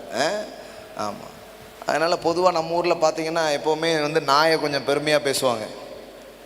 மற்ற நேரம் நாயை அப்படின்னு திட்டினா கூட நாயை பற்றி என்ன பேசுவாங்க, நாய் ஒரு நன்றி உள்ள பிராணி, நம்ம பார்த்த உடனே வால் ஆட்டும், அவன் என்னன்னா காலாட்டுறான், நம்ம போனால் இது வாலாட்டுது, அவனை போனால் காலாட்டுது, பேசாட்ட நாயை வளர்த்துட்டு போயிடுவோம் அப்படின்ட்டு மனிதர்கள் மேலே பிரியங்காட்டி அவங்க இருந்து பிரியத்தை பெறதுக்குள்ளே போதும்னு ஆகி போயிடுது. பேசாட்டி இதுக்கு ஒரு பிஸ்கட்டோ ஏதோ எலும்பு துண்டை போட்டோம்னா இது சுற்றி வந்துக்கிட்டே இருக்குது அப்படின்னு கவனம்லாம் இது மேலே போயிடுது பாருங்க. சில நேரம் அது கூட ஒரு அஃபண்ட் மாதிரி தான். ஆசையாக வளர்க்குறது ஒன்று இந்த பிராணிகளை. ஆனால் சிலர் எப்படி வளர்க்குறாங்க தெரியுமா, இவனோட நேரம் செலவு பண்ணுறதுக்கு பதிலாக பேசாட்டி இதையாவது பார்த்துக்கிட்டு இருப்போம். போனோம்னா கீன்னு அந்த கிளியாவது 4 கத்தும், ஏதாவது ஒரு ரியாக்ஷனை கொடுக்குன்ட்டு இப்படி உண்மை ரியலாக சொல்கிறேன் நான். சில பேர் அப்படி ஆயிடுது. எனக்கு ஒருத்தர் வெளியே படுத்துருக்கிறார். என்னன்னு கேட்குறேன், நாய் உள்ளே படுத்துருக்கு அப்படிங்காரு. ஏன் பிரதர் அப்படின்ட்டு, இல்லை பிரதர் 1.5 லட்சம் ரூபா எவனா தூக்கிட்டு போயிட்டா என்ன பண்ண, அதான் அதை உள்ளே போட்டு நான் வெளியே படுத்துருக்கேன் அப்படிங்க. நாய் வீட்டை காக்கும், அது போய் இப்போ நாயை தான் இவன் காத்துக்கிட்டு இருக்கான். பல வினோதமான காரியங்கள் நடந்துட்டு இருக்கு. நன்றி இல்லாதவங்களாம் மக்கள் ஆகிடுவாங்க. அதில் தான் சில பேருக்கு ஒரு மாதிரி ஆகிடுது. என்னென்னா எதுக்கு போட்டு நன்மைலாம் பண்ணிக்கிட்டு வச்சுக்கிட்டு. இப்போ யாராவது கொஞ்சம் நன்மை செய்கிற ஆள் மாதிரி பார்த்தோன்னா இப்போ எல்லோரும் எப்படி பார்ப்பாங்க தெரியுமா, அவனை அப்பாவி பொழைக்க தெரியாத ஆளாக இருக்கான், இந்த உலகத்தில் இப்படியும் ஒரு ஆளா, ஒன்னெல்லாம் பார்த்தா எனக்கு பாவமாக இருக்குது அப்படி ஆயிடுச்சு. ஆமாங்க, ஏன்னா இந்த உலகம் அப்படி இருக்கிறதுனால நமக்கு அந்த இம்பேக்டை நமக்குள்ளே தர விரும்புகிறாங்க. நம்ம அப்படி இருக்கக்கூடாது, நம்ம கவனமாக இருக்கணும். நம்ம புரிஞ்சுக்கணும். எப்படி புரிஞ்சுக்கணும்னா, வேதவசனம் சொல்லுது, நன்மை செய்கிறதில் நீங்கள் சோர்ந்து போகாதிருங்கள். ஆமென், ஆமென். நன்மை செய்கிறதில் நீங்கள், நான் நிறைய நேரம் யோசிச்சு பார்ப்பேன், ஏன் இப்படி போட்டிருக்கு, நன்மை செய்கிறதில் சோர்ந்து போகாதிருங்கள். ஏன்னா நன்மை செய்கிறவனுக்கு தான் ரொம்ப சோர்வு வருது, மற்றவனுக்கு ஒரு பிரச்சனையும் கிடையாது. இவன் ஏதாவது நல்ல நல்ல காரியங்கள்லாம் பண்ணிட்டு கடைசியில் பார்த்தா அதுக்கு பதிலாக வேற ஏதாவது பண்ணுவாங்க அவங்க, அல்லது அதை பற்றி ஒரு உணர்வே அவங்களுக்கு இருக்காது. ஆனால் கடவுள் சொல்கிறாரு, நீ நன்மை செய்கிறதில், கலாத்தியரில் வருதுப்பா, கலாத்தியர் லாஸ்ட் சாப்டர், நன்மை செய்கிறதில் நீ சோர்ந்து போகாதிரு. ஏன்னா நீ சோர்ந்து போகாதிருந்தால் ஏற்ற காலத்தில் அறுப்பீர்கள். ஆமென். அப்படின்னா என்ன அர்த்தம்னா, நீ நன்மை செய், மனுஷன் உனக்கு திருப்பி செய்வான்னு செய்யாத. இதுதான் முக்கியமானது. நீங்கள் அஃபண்ட் ஆகிறதுக்கு காரணமே என்னன்னா, அவன் உங்களுக்கு அப்படின்னு நினைப்பான். அது அன்னைக்கு மட்டும் பண்ணுவான், என்னைக்கும் பண்ண மாட்டான். கொஞ்ச நாள் கழிச்சு அவங்க இன்னும் உயர்ந்துட்டான்னா, ஹூ ஆர் யூ, நீங்கள் யாரு அப்படிம்பா. டே என்ன தெரியலையாடா, அதாங்க தெரியலங்கம்ல. ஆமாம், ஒரு மாதிரி ஆகிடும் நிறைய பேருக்கு. என்னங்க என்ன தெரியலன்ட்டாரு அப்படின்னு ஒரு மாதிரி ஆகிடுவாங்க. அதனால தான் வேதவசனம் சொல்லுது, அவன் செய்வான்லாம் நீங்கள் செய்யக்கூடாது. மக்கள் உங்களை திருப்பி பண்ணுவாங்க, உங்களுக்கு அது பண்ணுவாங்க இது பண்ணுவாங்க அப்படிலாம் சொல்லு. சிலர் இருக்கிறாங்க, எல்லாரும் அப்படி இருக்கிறது இல்லை. சிலர் அதை என்றைக்குமே நினச்சி நன்றி சொல்கிறவங்க இருக்கிறாங்க. ஆனால் எல்லாரும் அப்படி இருப்பாங்கன்னு கிடையாது. அதுக்காக நீங்கள் உங்களை மாற்றிக்காதீங்க, நீங்கள் நன்மை செஞ்சுக்கிட்டே இருங்க. ஏன்னா வேதம் என்ன சொல்லுது, உனக்கு அவன் பிரதிபலன் தருவான் நீ நினைக்காத, நீ தளர்ந்து போகாமல் செஞ்சுக்கிட்டே இரு. செஞ்சுட்டே இருந்தால் என்ன நடக்கும், ஏற்ற காலத்தில் உங்களுக்கான அறுவடையை அவர் உங்களுக்கு தருவார் என்பதுதான் காரியமாக இருக்கு. ஆமாம். மனுஷன் மறந்து போயிடுவான். ஏன்னா அதான் அவனுக்கு இருக்கிற வியாதியே, மறதிங்கிற வியாதி. ஆனால் கடவுள் சொல்கிறாரு, அவன் மறந்தான் என்ன, நீ பண்ணதை. இப்போ யோசேப்பு கிட்ட நன்மை பெற்றவன் மறந்துட்டானா மறக்கலையா? என்னங்க பைபிளில் போட்டிருக்கு, அவன் அதை மறந்தான். எப்படி இருந்திருக்கும், நாளைக்கு பாருடா என் செல்லம் வெயிலோட வரும் பாரு அப்படின்னு வெயிட் பண்ணிட்டே இருக்கிறான். ஸ்பீடாக மியூசிக் போட்டுட்டு இருக்கான், டங்கடா டங்கடா டங்கடா டங்கரன். அப்புறம் tongue tongue tongue tongue tongue அப்படி ஆயிடுச்சு. 2 வருஷம் வரவே இல்லை. அந்த மாதிரி தான் இருந்தது. ஆனால் அவன் செஞ்ச நன்மையை தேவன் நினைவில் கொண்டு பார்வோனுக்கு ஒரு சொப்பனத்தை அனுப்பி அதை ஞாபகப்படுத்தினார். ஆமென். இப்போ இந்த இடத்துல யோசேப்பு இப்படி தாயா, நல்லதுக்கே காலம் கிடையாது. அந்த அம்மா கூப்பிடுச்சு, பேசாட்டி போயிருந்துருக்கலாம், ஓரளவுக்கு நல்லா இருந்திருப்போம். வேண்டான்னு சொல்லி இங்கே இங்கேயும் நன்மை செஞ்சு நன்றி கட்ட உலகத்துக்குள்ள என்னத்தை போ, அழுத்து போகிறதுக்கு சலிச்சு போகிறதுக்கு ஏராளமான வாய்ப்பு இருக்கு. ஆனால் கூட பாருங்க, தேவன் அதை நினைக்கிறார். எல்லாம் சொல்லுங்க, மனுஷன் மறந்துருக்கலாம், தேவன் நினைக்கிறார். அதனால தான் பைபிளில் எப்போவுமே தேவனுடைய தன்மையே என்ன தெரியுமா, மறவாதவர். இன்னும் சொல்லட்டுமா, நினைவு கூறுபவர். ஒன்னையும் அவர் மறக்க மாட்டாருங்க. எத்தனை பேர் புரிஞ்சுன்னு தெரியல.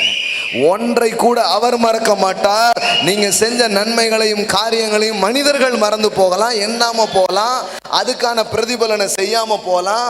உங்களையே பார்த்து ஹூ ஆர் யூன்னு கேட்டிருக்கலாம். ஒருத்தர் அழுதார், என்ன பார்த்து ஹூ ஆர் யூன்ட்டாரு.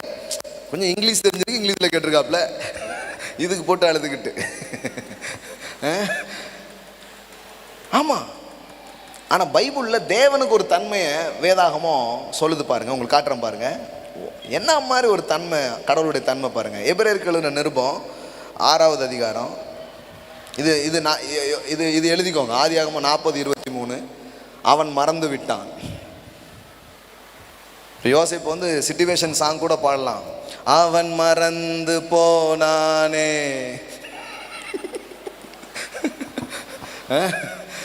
பாடிட்டு உட்கார்ந்துருக்கலாம். ஆனால் அவர் மறக்கவில்லை. எல்லாம் சொல்லுங்க, அவன் மறந்து விட்டான், அவர் மறக்கவில்லை. சொல்லுங்க, அவன் மறந்து விட்டான், அவர் மறக்கவில்லை. ஆமென். இப்போ பாருங்க, எபிரேயர் நிருபம் 6வது அதிகாரம், ஹீப்ரூ சாப்டர் 6. கலாத்தியர்லேருந்து உங்களுக்கு சொன்னேன், நீங்கள் நன்மை செய்யுங்க, நன்மை செய்கிறதுல சோர்ந்து போகாதீங்க. ஏன்னா நீங்கள் ஏற்ற காலத்தில் என்ன பண்ணுவீங்க, அறுப்பீங்க. கடவுள் அந்த அறுவடை நிச்சயம் உங்களுக்கு தருவார். இப்போ எபிரேயர் 6 பாருங்க. எபிரேயர் 6:10, 6:10. இப்போ கவனிங்க. ஏன்னா நிறைய பேருக்கு ஒரு சலிப்பு, ஒரு அலுப்பு. என்ன பண்ணுறது பிரதர், 5 ஆள் குடிக்கவா அப்படிங்கிறாங்க. அது குடித்தாலும் போக மாட்டேங்குது. மனசில் அவ்வளோ இதாகிடுது. மனிதர்களை குறித்து ஒரு அஃபண்ட், என்ன இப்படி அப்படின்ட்டு. ஆனால் இதெல்லாம் கவனிங்க, இது உங்களை சுகப்படுத்தும். உண்மையிலே இது உங்களை குணமாக்கும் மருந்தாக இது இருக்கிறது. 6ஆம் அதிகாரம் 10வது வசனம் பாருங்க. ஏனென்றால் உங்கள் கிரியையையும், எல்லாம் சொல்லுங்க, உங்கள் கிரியையையும் அப்படின்னா நீங்கள் பண்ண விஷயம், அதான் உங்கள் கிரியையையும் நீங்கள் பரிசுத்தவான்களுக்கு ஊழியம் செய்ததினாலும். நீங்கள் நிறைய பேருக்கு சப்போர்ட் பண்ணியிருக்கிறீங்க, நிறைய மினிஸ்ட்ரிக்கு சப்போர்ட் பண்ணியிருக்கிறீங்க, நிறைய ஆட்களுக்கு நீங்கள் உதவி இருக்கீங்க, அநேகருக்கு நன்மை செய்கிறவர்களாக நீங்கள் இருந்திருக்கீங்க. ஊழியம் செய்ததினாலும் செய்து வருகிறதினாலும், எல்லாம் சொல்லுங்கள், செய்து வருகிறதினாலும் தமது நாமத்திற்காக காண்பித்த அன்புள்ள பிரயாசத்தை மறந்து விடுகிறதற்கு தேவன் அநீதி உள்ளவர் அல்லவே. என்ன அருமையான வார்த்தை பாருங்க. அவன் மறந்து விட்டான், ஆனால் நீங்கள் அவர் நாமத்து நிமித்தம் நீங்கள் செய்து கொண்டிருக்கிற ஒவ்வொரு காரியங்களையும் மறப்பதற்கு தேவன் அநீதி உள்ளவர் அல்லவே. எல்லாம் சொல்லுங்கள், தேவன் அநீதி உள்ளவர் அல்ல. இந்த வருஷத்தில் எத்தனையோ விஷயங்கள் நீங்கள் பண்ணி அதுக்கான பலனை ஒருவேளை மனிதர்கள் உங்களுக்கு செய்யாமல் போயிருந்திருந்தா கூட, இந்த கால வேளையில் தேவ ஆவியானவர் உங்களுக்கு இந்த வார்த்தையை அனுப்புகிறார். அவர் மறப்பதற்கு அநீதியுள்ளவர் அல்லவே. அவர் நினைவு கூர்ந்து சரியான நேரத்தில் அந்த அறுவடை உங்கள் வாழ்க்கையில் கொடுக்கக்கூடியவராய் அவர் இருக்கிறார். ஆமென். இதை தான் நம்ம அப்போஸ்தலர்லையும் படிக்கிறோம் பாருங்கள். அப்போஸ்தலர் கொர்நேலியுட்ட ஆண்டவர் வந்து பேசுகிற விஷயமும் இதுதான். 10வது அதிகாரம் 2வது வசனம் பாருங்கள். 1லேருந்தே படிக்கிறேன். இத்தாலியா பட்டாளம் என்னப்பட்ட பட்டாளத்தில் 100க்கு அதிபதியாகிய கொர்நேலியு என்னும் பெயர் கொண்ட ஒரு மனுஷன் செசரியா பட்டணத்திலே இருந்தான். அவன் தேவ பக்தி உள்ளவனும் தன் வீட்டார் அனைவரோடும் தேவனுக்கு பயந்தவனுமாய் இருந்து ஜனங்களுக்கு மிகுந்த தர்மங்களை செய்து எப்பொழுதும் தேவனை நோக்கி ஜெபம் பண்ணி கொண்டிருந்தான். இவங்கெல்லாம் பார்க்கும்போது சிலருக்கு எப்படி இருக்கும்? ஐயோ பிள்ளை பாவம், இப்படியா அப்படிங்கிற மாதிரி தான் இருக்கும். சில நேரம் நம்முடைய குட் ஆக்டிவிட்டீஸ் எல்லாராலையும் புரிந்து கொள்ளப்பட முடியறதில்ல. அப்பாவி மாதிரி நீங்கள் தெரிஞ்சுக்கிடலாம். ஆனால் இப்போ கவனிங்க, பகலில் ஏறக்குறைய 9ஆம் மணி நேரத்தில் தேவனுடைய தூதன் தன்னிடத்தில் வரவும் கொர்நேலியுவை என்று அழைக்கவும் பிரத்யட்சமாய் தரிசனம் கண்டு அவனை உற்று பார்த்து பயந்து, ஆண்டவரே என்ன என்றான். அப்பொழுது அவன், உன் ஜெபங்களும் உன் தர்மங்களும் தேவனுக்கு நினைப்பூட்டுதலாக அவர் சந்நிதியில் வந்து எட்டி இருக்கிறது என்பதான் விஷயம். ஒருவேளை நாம் பண்ணக்கூடிய காரியம், நாம் செய்யக்கூடிய ஒரு விஷயம் இங்கே யாரும் பெருசாக கவனிக்காத மாதிரி இருக்கலாம். ஆனால் வேதவசனம் சொல்லுகிறது அது தேவனுடைய சமூகத்தில் நினைப்பூட்டுதலாய் வந்தது என்று எழுதப்பட்டிருக்கிறது. மறவாமல் நினைவு கூறுகிற ஒரு தேவன் ஒருவர் இருக்கிறார். ஆமென். எல்லாம் சொல்லுங்க, என் ஜெபங்களுக்கு பதில் அங்கிருந்து வரும். நான் விதைத்ததுக்கு அறுவடை தேவனிடத்தில் இருந்து வரும். ஆமென். எந்த மனுஷனும் அதை பார்க்காம இருக்கலாம். அதனாலதான் வேதம் சொல்லுகிறது, அந்தரங்கத்தில் பார்க்கிற உன் பிதா வெளியரங்கமாய் பலன் அருளுவார். ஆமென். தேவனுடைய தன்மையை கொஞ்சம் யோசித்தாலே வாழ்க்கையில் தைரியம் வந்துருப்பாருங்க. நீங்க உண்மை இல்லாட்டானாலும் அவர் எப்படி இருக்கிறாரு, அதே மாதிரி அவர் எப்படி இருக்கிறார் பாருங்க. நன்றி கெட்டவனா மனுஷன் வாழ்ந்தாலும் அவர் நன்மை செய்கிறவராகவே இருக்கிறார். ஆமென். அப்படியே சொல்றாரு. ஜீசஸ் வந்து பிதாவை வெளிப்படுத்தும் போது அப்படிதான் சொல்றாரு. எப்படி சொல்றாரு பாருங்க. அவர் நல்லோர் மேலும் தீயோர் மேலும் மழையை என்ன பண்றாரு, வர்ஷிக்க பண்றாரு. நல்லவனுக்கு மட்டும் கொடுக்கல, யாருக்கும் கொடுக்குறாரு, கெட்டவனுக்கும் கொடுக்குறாரு. அதுல எனக்கு இன்னொரு வசனம் தான் ரொம்ப ஆச்சரியமா இருக்கும்.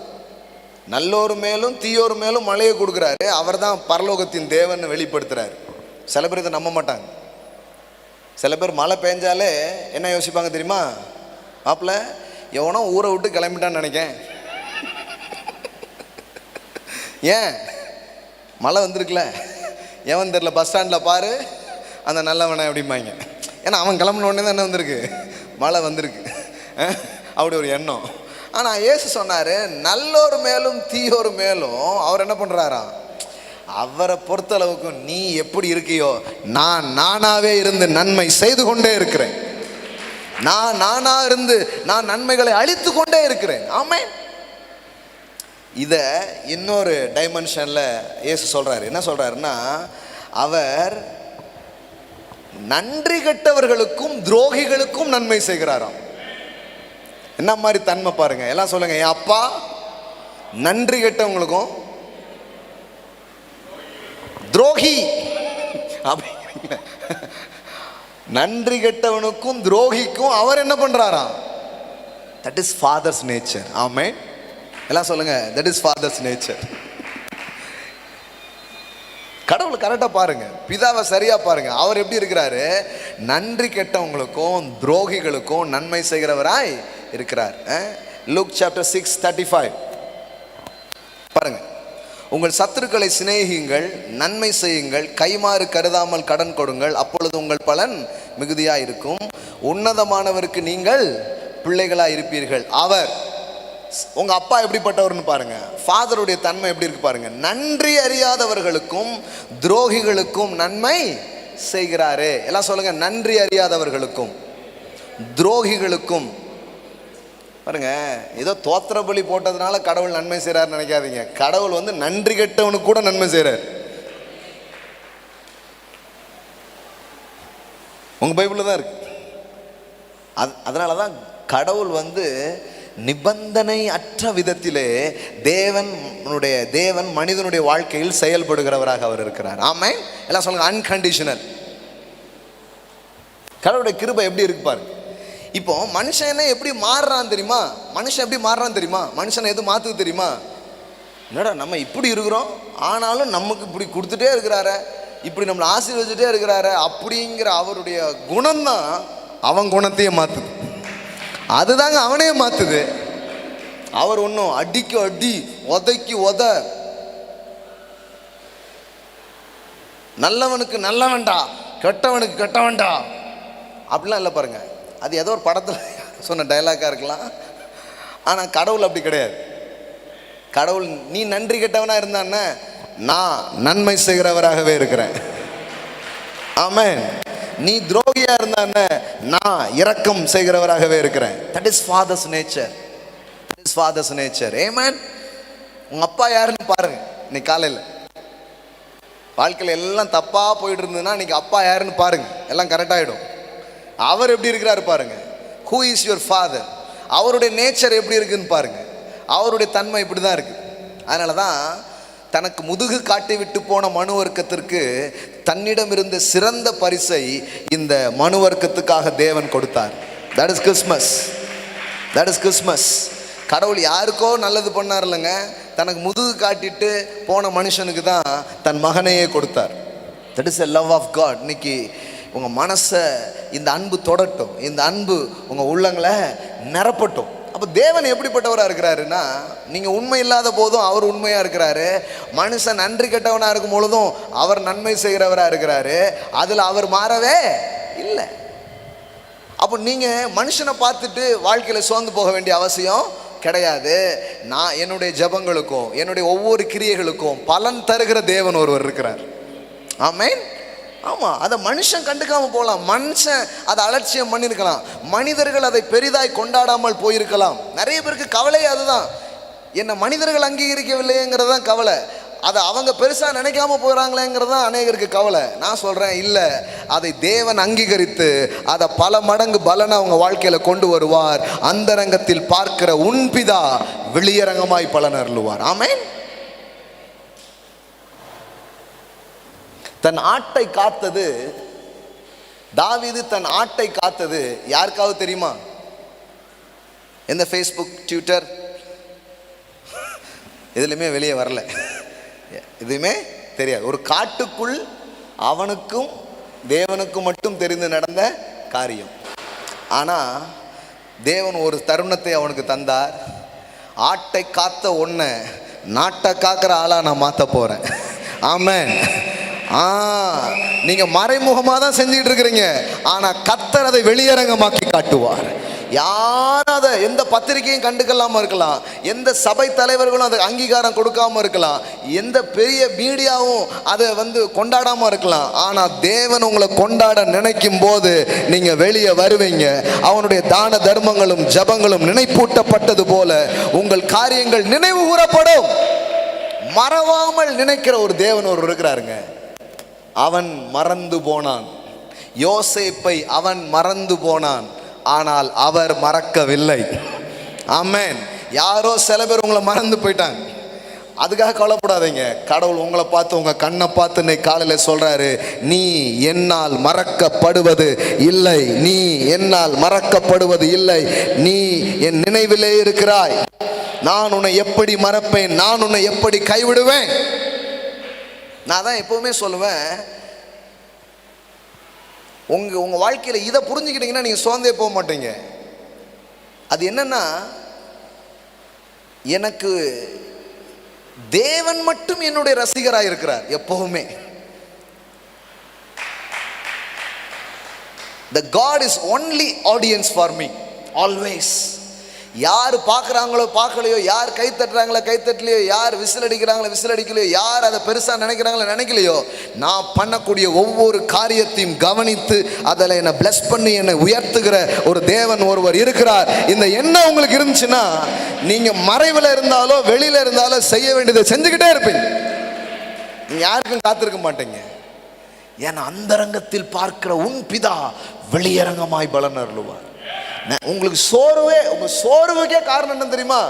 நான் செய்ததற்கு எனக்கு அங்கீகாரம் கிடைக்கவில்லையே, நான் பண்ணதுக்கு பலன் என்னிடம் இன்னும் வரவில்லையே, அதை யாரும் கண்டுகிட்ட மாதிரியே தெரியலையே, அதை யாரும் பெருசா நினைச்ச மாதிரியே தெரியலையே. நான் சொல்றேன், யாரும் பெருசா நினைக்க வேண்டியது இல்லை, நினைக்க வேண்டிய ஒருவர் இருக்கிறார். அவர் நினைவு கூர்ந்து அவர் அதை எண்ணி பார்த்து அதை வெளியே கொண்டு வருவார். அந்த அறுவடை நீங்க நிச்சயமாய் பார்ப்பீர்கள். ஆமே. நீங்க விதைச்சதை யாரும் பார்க்காம இருந்திருக்கலாம், ஆனா ஒருத்தர் பார்க்கிறாருங்க. உங்கள் தான தர்மங்கள், உங்கள் ஜபங்கள், நீங்கள் செய்த கிரியைகள், பரிசுத்தவான்களுக்கு ஊழியம் செய்ததினாலும் செய்து வருகிறதினாலும் அவருடைய நாமத்து நிமித்தம் நீங்கள் காண்பித்த அன்புள்ள பிரயாசங்களை மறப்பதற்கு தேவன் ஒன்றும் அநீதி உள்ளவர் அல்ல, அவர் நீதி உள்ளவராகவே இருக்கிறார். நான் சொல்றேன், இந்த வருஷத்தின் கடைசி மாதங்களில் வாரங்களில் வந்திருக்கிற உங்களுக்கு தேவன் சொல்றாரு, நீதியை நான் வெளியில கொண்டு வருவேன், பட்ட பகலை போல நான் அதை வெளியரங்கமாக்குவேன். நம்ம சில நேரம் அந்த மறந்த மனிதர்களை பார்த்து கடவுளையும் அப்படி யோசித்துறோம் நிறைய நேரம். இல்லைங்க, அது இவனுடைய தன்மை. அவர் சொல்றாரு, ஒரு கலசம் தண்ணீர் கொடுத்தாலும் அதன் பலனை நீ அடையாமல் போவது இல்லை. சில நேரம் நமக்கு சிலதை பெருசா செஞ்சுட்டு, பெருசா செஞ்சதுக்கு அப்புறம் பெருசா ஒரு டயர்டு வரும் தெரியுமா? இப்போ என்னங்க எப்படி சொல்றீங்க? பெருசா செஞ்சதுக்கு அப்புறம் பெருசா ஒரு அறுவடை, ஒரு நன்மை வரும், அப்படிதானே சொல்லணும்? இல்லை, வரும், அது வரும். ஆனால் அதுக்கு முன்னாடி ஒன்று வரும். என்ன வரும் தெரியுமா? பெரிய டயர்டு வரும். நிறைய ஊற்றினதுக்கப்புறம், நிறைய செஞ்சதுக்கப்புறம், நிறைய விதைச்சதுக்கப்புறம், பெருசாக ஏதாவது பண்ணதுக்கப்புறம் அவசரப்பட்டு பண்ணிட்டோமோ, ரொம்ப கொடுத்துட்டோமோ, ரொம்ப பண்ணிட்டோமோ, கொஞ்சம் பொறுமையாக இருந்திருக்கலாம், திரும்பவும் ஒன்றும் பண்ண முடியாது, சரி அப்படிங்கிற மாதிரி ஒரு எண்ணம் வருது பாருங்க. சொல்லட்டுமா? 400 தீர்க்கதரிசிகளை வெட்டி வீழ்த்தி விட்டான், வானத்திலிருந்து அக்கினியை இறக்கிட்டான். அவ்வளோ பெரிய செயலை செஞ்சதுக்கு அப்புறம் ஒரு பெண் எசபேல், யாருடா அவன் அப்படின்னு ஒன்று போய் சூரஜரில் போய் படுத்துக்கிட்டான். போதும் கர்த்தாவே போதும். இப்போ தான் பெருசாக ஒரு மைட்டி திங்ஸ் பண்ணியிருக்கிறான், இப்போ தான் பெரிய ஒரு காரியத்தை பண்ணியிருக்கிறான். நான் சொல்கிறேன் உங்களுக்கு, நீங்கள் ரொம்ப பெருசாக பண்ணதுக்கப்புறம் நீ தப்பாக தான் பண்ணிட்ட, நீ தேவையில்லாமல் பண்ணிட்டேன்னு ஒரு சோர்வையும் ஒரு சோர்வின் மனநிலையும் எப்போவுமே டெவில் உங்களுக்கு கொண்டு வருவான். உண்மையிலே இது நடக்கிற ஒரு காரியம், கண்டிப்பாக நடக்கும். நீங்கள் ரொம்ப நேரம் ஜோம் பண்ண பிறகு பாருங்கள், ஜோம் பண்ணதுக்கு முன்னாடி கூட கொஞ்சம் நல்லா இருந்திருப்பீங்க, அதுக்கப்புறம் கொஞ்சம் சோர்வாக இருந்த மாதிரி இருக்கும். எத்தனை பேர் இப்படி ஃபீல் பண்ணியிருக்கிறீங்க? நான் சொல்கிறது அது ஜோம் பண்ணுறவங்ககிட்ட கேளுங்க.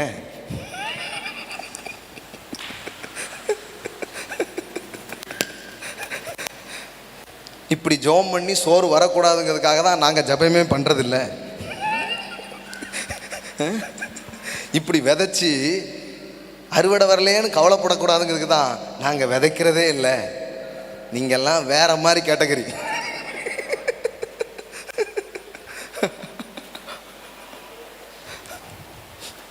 ஆமாம், நீங்கள் யோசிச்சு பாருங்களேன்.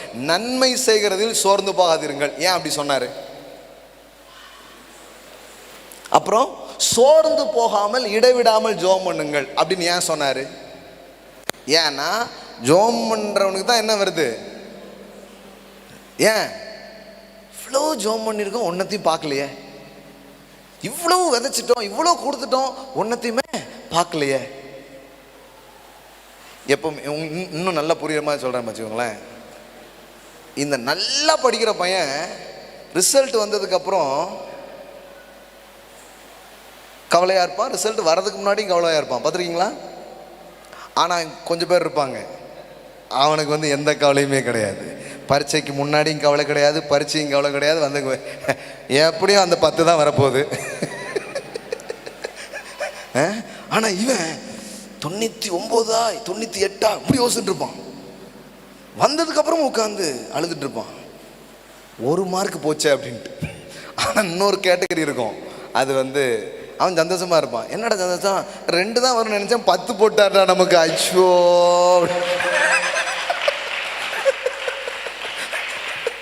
2 கூட தேராதுன்னு நினச்சேன், 10 வந்து பாருங்க அப்படின்ட்டு.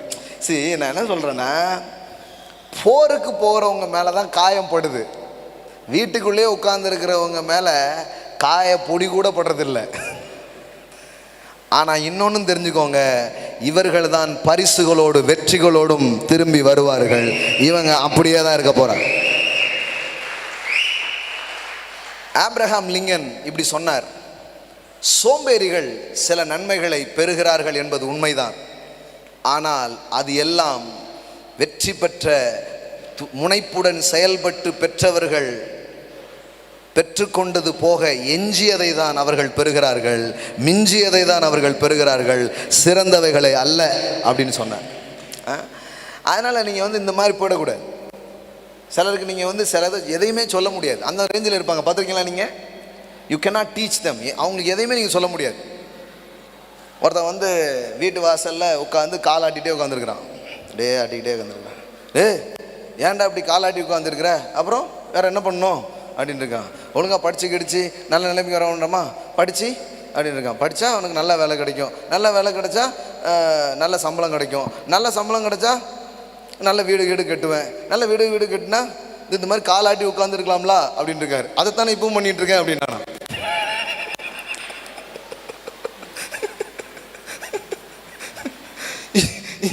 இந்த மாதிரி ஆளுக்கு நீ என்ன சொல்லி கொடுக்க முடியும்? ஆல்ரெடி பாஸ் அதைத்தானே பண்ணிக்கிட்டு இருக்கேன், இதுக்கு இம்பூட்டு வேலை பண்ணிட்டு வந்து பண்ணணுமா?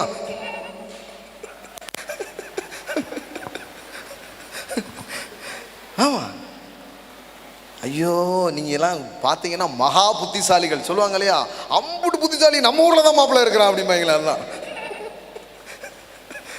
நீங்க போய் என்ன சொல்லலே தெரியாது. சரி, எல்லாருக்கும் அது வர்றதில்லை பாருங்க. இப்போ உன் தான தர்மங்களும் உன் ஜபங்களும் நினைவு ஊறப்பட்டது அப்படின்னு வந்து தூதன் பேசுறான்னா இவனுக்கு எப்படி, இவனுக்கு ஏதோ ஒரு மாதிரி எல்லாம் பண்ணியிருக்கிறோம், என்னை யார் பார்த்தா, நம்ம பண்ணதெல்லாம் யாருக்கு தெரியுமா என்ன அப்படிங்கிற மாதிரி தான் இருந்திருக்குது. நான் சொல்கிறேன், இதுதான் நம்மளுடைய வாழ்க்கையின் அனுபவங்களில் நமக்கு நிறைய நேரத்தில் இருக்குது. பெரிய காரியங்களை செய்து பெரிய சோர்வுகளை நாம் அனுபவிக்கிறோம், பெருசாக விதைச்சிட்டு ஒன்றுமே பார்க்கலங்கிற மாதிரி நிலையை நம்ம பார்க்குறோம். ஆனால் அது கிடையாது.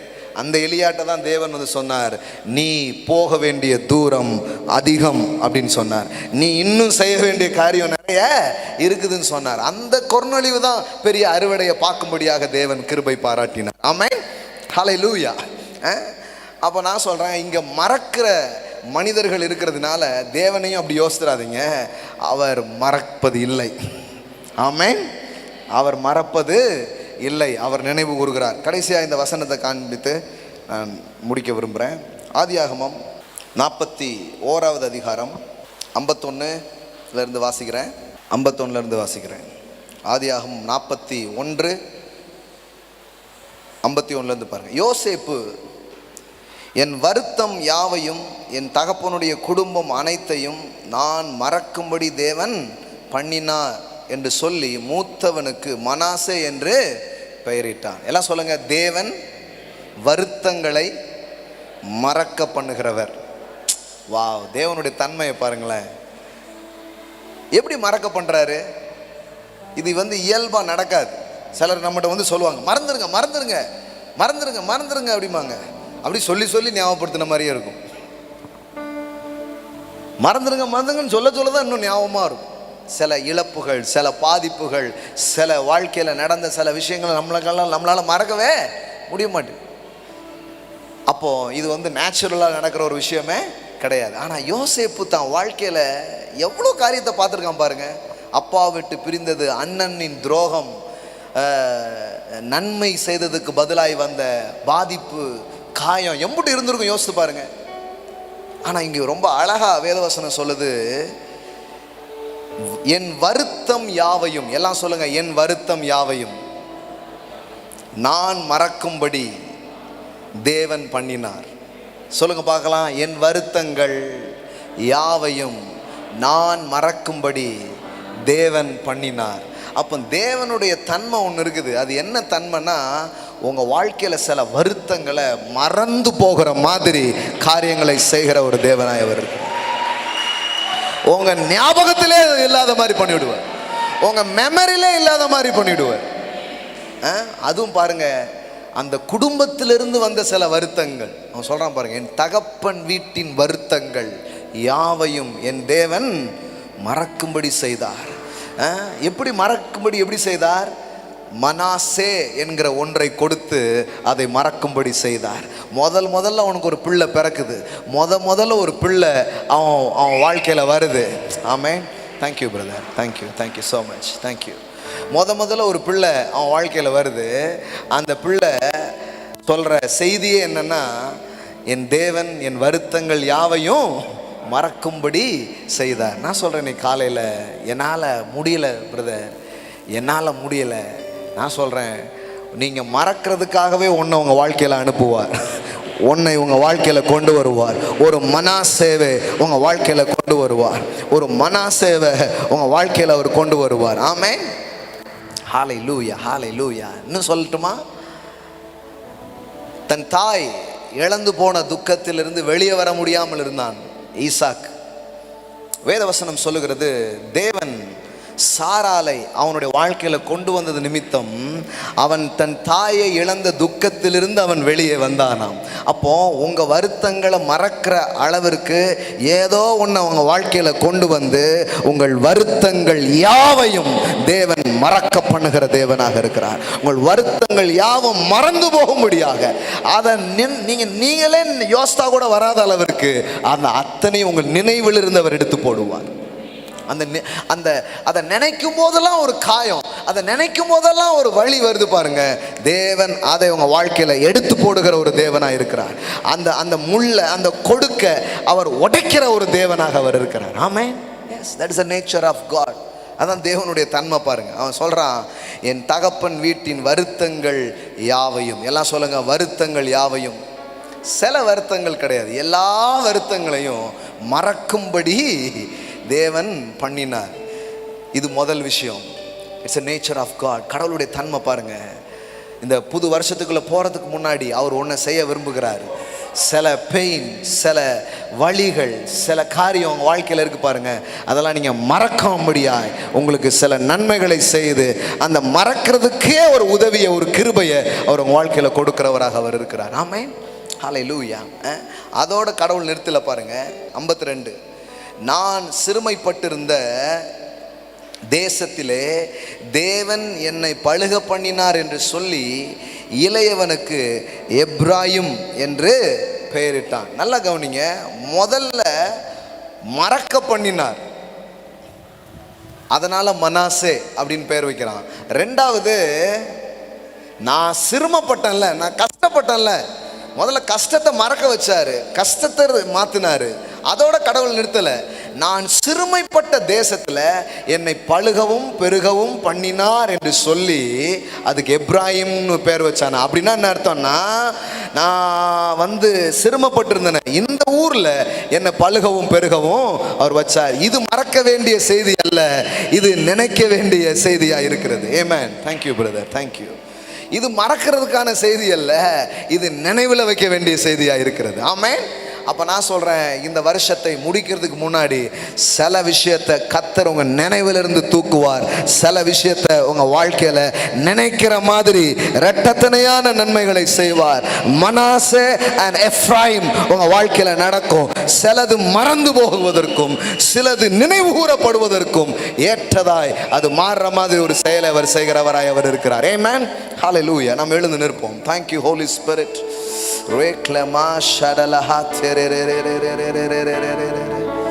That means God give you the power to forget and forgive. The power to forgive and forget. தேவன் இந்த காலை வேளையில் உங்களுக்கு ஆற்றலை அளிக்க விரும்புகிறார், கிருபையை அளிக்க விரும்புகிறார். அது என்ன கிருபை? சில காரியங்களை மறக்கும்படியாய், சில காரியங்களை மன்னிக்கும்படியாய். இதெல்லாம் நீங்க செய்யவே முடியாது. You cannot do that. உங்க மாம்சத்துக்கோ என் மாம்சத்துக்கோ அந்த வலிமை சுத்தமா கிடையாது. இது தேவனுடைய அன்பினால் மாத்திரமே சாத்தியப்படும். இது பரிசுத்த ஆவியானவருடைய உதவியினால் மாத்திரமே சாத்தியப்படும்.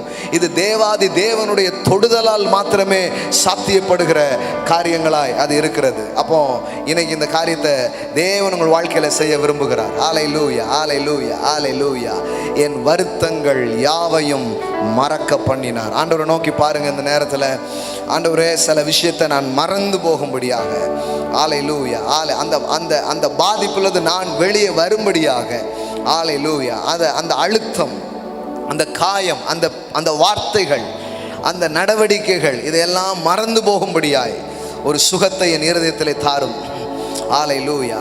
நான் மன்னிக்க மறக்க ஒரு பலனை எனக்கு தாரும். ராகாமா ஷடலஹா தெரேபோ ரீக்லேமா ஷடலஹான் தெரேபோ. இருதயத்தின் ஆழங்களில் எப்படிப்பட்ட கிரியைகளை இந்த காலையில் நான் பேசுகிறேன் சுவாமி. ஹல்லேலூயா. It's not just Sunday service. No my friend, no. ஹல்லேலூயா, ஹல்லேலூயா. தேவன் இந்த இடத்திலே கொண்டு வந்து உங்கள் வாழ்க்கையை அவர் கட்டி கொண்டிருக்கிறார். தேவன் உங்கள் இருதயங்களை பலப்படுத்தி கொண்டிருக்கிறார். உங்கள் வாழ்க்கையில் ஒரு செயலை அவர் செய்து கொண்டிருக்கிறார். Daddy, I speak your presence in this moment right now. இந்த இடத்துல இருக்கிற பிள்ளைங்க, இந்த ஆன்லைன்ல பார்த்துட்டு இருக்கிற பிள்ளைங்க எல்லார் மேலேயும், Lord, I release your presence. Hallelujah, your healing presence. Hallelujah, hallelujah. உம்முடைய தொடுதல் இப்பொழுதே உண்டாகும்படிக்கு நான் ஜெபிக்கிறேன். அவங்க வாழ்க்கையில் இருக்கிற காயங்கள், சில தேவையில்லாததெல்லாம் தூக்கி போட, ஹல்லேலூயா, புதிய ரசத்தை பெற்றுக்கொள்ளக்கூடிய மக்களாய் புதிய வருஷங்களுக்குள் நுழைவதற்குள்ளே சில தேவையற்ற வேர்கள் சபிக்கப்பட்டு போகட்டும், சில தேவையற்ற கிளைகள் பிடுங்கப்பட்டு போகட்டும், சிலது நீங்கி போகட்டும், சிலது மறந்து போகட்டும், சிலது மன்னிக்கப்படட்டும். கர்த்தாவே, தேங்க்யூ லார்ட், தேங்க்யூ லார்ட். யோசேப்புக்கு உதவினவர், யோசேப்பின் அனுபவங்களை அப்படியாய் மாற்றி அமைத்தவர். இந்த காலை வேளையில் வருத்தங்கள் யாவையும் மறக்கும்படியாய், hallelujah, the power to forgive and the power to forget certain things. Hallelujah, hallelujah. வாழ்க்கையின் வேதனைகளை, வாழ்க்கையின் சில தாக்கங்களில் இருந்தும் உம்முடைய பிள்ளைகள் விடுதலையாக்கப்படட்டும் சுவாமி. அவங்க நினைவுகளிலே ஒரு பெரிய விடுதலை வரும்படிக்காக நான் ஜெபிக்கிறேன். அவருடைய எண்ணங்களிலே, சிந்தனைகளிலே ஒரு பெரிய டெலிவரன்ஸ் இந்த காலையில் வரும்படிக்காக நான் ஜெபிக்கிறேன். ஆண்டவரே, அவர் தமது வசனத்தை அனுப்பி அவர்களை குணமாக்கி அவர்களை அழிவுக்கு நீங்களாக்கி தப்புவிக்கிறார் என்று எழுதியிருக்கிறது. இந்த காலை வேலையில் லார்ட், அந்த வேலையில் உங்க வார்த்தையை நீங்க அனுப்பி கொண்டிருப்பதற்காக ஸ்தோத்திரம். உம்முடைய மக்களை குணமாக்கும்படியாகவே இதை அனுப்பி கொண்டிருப்பதற்காக ஸ்தோத்திரம் அப்பா. Thank you Lord Jesus. ஹல்லேலூயா. சில துரோகங்கள், சில மனிதர்களின் சில செயல்கள், ஆமென், ஆமென். நான் எவ்வளவு நல்லது பண்ணி, எத்தனையோ காரியங்கள் பண்ணி, யார் அதை நினைக்கலையே, யார் என்னலையேன்னு தங்கள் செய்கைகளின் நிமித்தம் சோர்ந்து போயிருக்கிற பிள்ளைகளுக்கு இந்த காலை வேளையில் ஒரு சத்துவம் வருவதாக. சோர்ந்து போகிறவனுக்கு பலனை கொடுக்கிறவர், சத்துவமற்றவர்களுக்கு சத்துவத்தை கொடுக்கிற தேவன் இந்த காலை வேளையில் ஒரு பலனை பெருக பண்ணுவீராக. ஒரு பலன் வருவதாக. ரேகாபா ஷட்டா நமரா கதாரா ரூபஹாஸா கேன மஹா சேகேரே ருயிட்டாலா பஹா சேடேன மந்தரோ கோதாரரா. Hallelujah. Lord, I speak healing right now. இருதயங்களிலே சுகத்தை, இருதயங்களிலே விடுதலையை, மனங்களிலே மாற்றங்களை, திருப்பங்களை இப்போது நான் பேசுகிறேன் கர்த்தாவே. Hallelujah, hallelujah, hallelujah, hallelujah, hallelujah, hallelujah. Oh, rasheda rabo shalara hatere bodalere ratara babo shadala hatina madala badara bala bara bala bara bala bara rikla barabo shadala hatina mashya tere bele bere bele bere bele. பரிசுத்த ஆவியானுடைய தொடுதல் இந்த காலையில உண்டாகட்டும் தாப்பனே. ஹalleluya, hallelujah, hallelujah. மறந்து போகும்படியாய், சோர்விலிருந்து வெளியே எழும்பும்படியாய், மாபெரும் செயலுக்கு பின்பு மாபெரும் சோர்வுக்குள் இருந்த எலியாவை தூக்கின தேவனே, இந்த கால வேளையில் கர்த்தாவே பெரிய காரியங்களை செய்துவிட்டு சோர்ந்திருக்கிற பிள்ளைகளை நீர் தூக்கும், நீர் தொடும் இந்த கால வேளையில். ரீகாபா ஷகலா கட்டா டா பாரா கதாரா ரூகாமா ஷட்டே டே டே டே டே டே டே.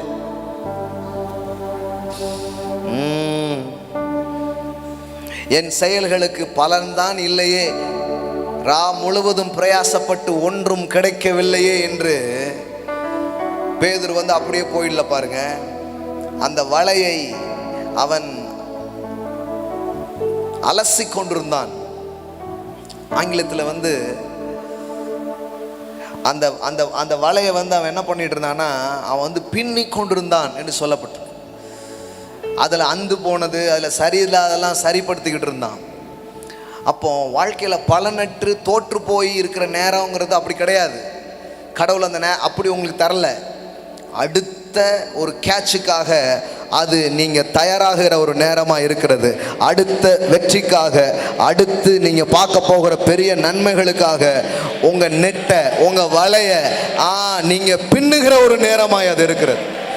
ஓ ஷாக்கா மாக்கா ராத்தேரா பாட்டாலா பாராபா. ஓ அவனுக்கு தெரியாது இயேசு வரப்போறாரு, நான் வலையை போட போகிறேன், பெருசாக பிடிக்க போகிறேன், இது எதுவுமே அவனுக்கு தெரியாது. ஆனால் அவன் எவ்வளோ ஒரு அழகான ஒரு பழக்கம், இன்னைக்கு கிடைக்கல, ஆனால் நான் வலையை பின்னி வச்சுட்டு போகிறேன்.